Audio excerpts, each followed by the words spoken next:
Hi everyone, welcome to my another mini vlog. మా బాబు birthday shopping అయితే first డ్రెస్ని ఇంకా స్టార్ట్ చేస్తున్నా. బాయ్స్కి ఏముందండి, just shirt, pant, slipper or shoe. గర్ల్స్కి అయితే చాలా ఉంటుంది, డ్రెస్సెస్, బ్యాంగిల్స్, జ్యువెలరీస్, స్లిప్పర్స్ అని. యాక్చువల్లీ మా బాబు బాయ్ కాబట్టి సో ఇక్కడైతే వచ్చాను. బాయ్స్కనే కాదు, గర్ల్స్ కూడా ఉంది ఇక్కడ కలెక్షన్స్. నేను ఎక్కడ వచ్చాను అంటే మత్తికెరలో ఉన్న బాంబే కిడ్స్ బజార్ అనేసి, చాలా బాగుంటుంది కలెక్షన్స్. మీరు ఒకవేళ మధ్యకేరకు వచ్చినట్లయితే తప్పకుండా వెళ్ళండి. మన మిడిల్ క్లాస్ ఫ్యామిలీ వాళ్ళకైతే కరెక్ట్ సూటబుల్ ప్రైజెస్లోనే చూపిస్తారన్నమాట. సో మనమైతే మన బడ్జెట్కి మనం బార్గెన్ చేయవచ్చు.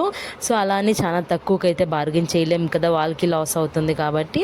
సో యాక్చువల్లీ మాకైతే కొన్ని డ్రెస్సెస్ మమ్మీ ఆల్రెడీ సెలెక్ట్ చేసి పెట్టుకుంది, మేము కూడా ఆల్రెడీ సెలెక్ట్ చేసాము. సో ఇప్పుడైతే ఫైనల్ చేస్తున్నాం ఏది బాగుంటుందని. నాకు అప్కమింగ్ వీడియోస్లో మరెన్నో కొత్త వీడియోస్తో మేము ముందు ఉంటాను. Stay tune for the next video. Until then bye.